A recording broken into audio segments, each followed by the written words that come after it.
Aloha and welcome. In this lesson, we're going to be talking about obfuscation techniques.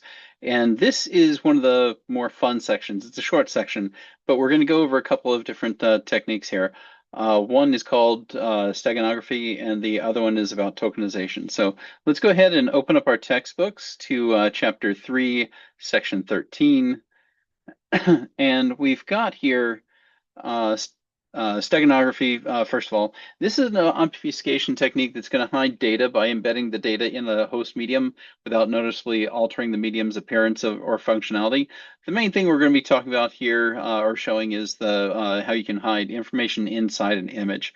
So in order to understand what an image is made up of, let's take a look. For a PNG, JPEG, different files like this, you've got a grid, and that grid is made up of pixels. Each pixel has three different values with it, a red, green, and blue with it. So each pixel, it's made up of red, green, and blue. So each one of these, if you take a look for red, you've got one, two, three, four, five, six, seven, eight different values here, or not eight different values, but you've got 8 bits. So you've got 2 to the 8, which is 256. So that's why when you're mixing colors, you'll see that you have red, green, and blue. You can mix and match each one from 0 up to 255. So that's why. So you've got anywhere from all zeros all the way up to all 255s for the three of them. So these are what your pixels are going to look like. Well, the if you were to change the least significant bit, in other words, if you're going to change the bit over here that controls just the zeros and the ones, if you're to change that, the image will change so slightly that you won't be able to perceive it with your own eye. Because what we're going to be doing with one pixel, which is a mix of red, green, and blue, if you were to change it from just 1/256th of its red content, your eye would not be able to make that out. So this is how we can save information inside here. We can use that least significant bit, the LSB, and we can hide this information inside it. So we could take all of these, we could take, let's say, 3 of these, and we can hide information for the letter S. We're not going to use the last one because we just need 2 to the 8. But we technically would have 2 to the 9 at our disposal here. But we can hide letters inside of an image. So this is a kind of cool way that you can get, think of yourself like a spy. You can get information in and out using that. You can do it with audio as well. You can do it with a number of methods, and they're going to be asking you about that in some of the questions. But for that, you're just going to have to use your imagination to try to figure out what they're, getting at. So like over here, uh, they're going to ask you like, where's the best place for you to hide information inside a TCP header? And it'll ask you like with audio, where would be a good place to, hide audio, bits in an audio frequency as well. Then we have something called tokenization. Tokenization is really a little bit different.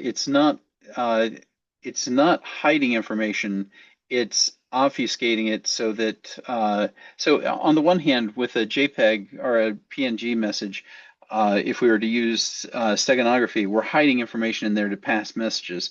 Tokenization is actually a little bit different. Tokenization is going to allow you to hide information that's normally displayed. So let's say you were to have a patient record and you had certain things about that patient, like their social security number, that you want to not be displayed to the average user. What you can do is you can create tokens in its place, and you can just, that's going to be a random string of numbers. So you'll take those tokens in there, you'll replace the social security number with these tokens, and then so that you can, you can look it up later if need be, you have a table called a token vault, and that's just going to have it's going to have your social, like for example, if it was social security numbers you're obfuscating, you'd have a field for social security number, then you have the token that it's actually corresponding to, so that so when you had your data out there and you were displaying it to a user, you could, fill in just the token information there. But this table would actually let you know what that social security number,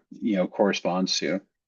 So this is how we keep the information protected when you want to protect it against eyes that should not see it. So think of this like when you're going to display the medical records, for a doctor or something like that, he doesn't need to see the social security number and things like that.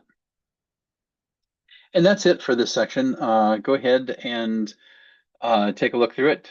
Just two simple things here: steganography, hiding information in the least significant bit. We can hide it in other things like audio, even in in places that we have padding. We can stick it into areas that like the TCP headers that have padding in it. We can stick it there. Tokenization, we're just hiding information that we don't want people to see. So we replace it with gibberish, and if we need to keep track of what the gibberish to actual information is, we keep that in a token vault. And that's it. I hope you enjoyed this short little section. I will see you in the next video. Aloha.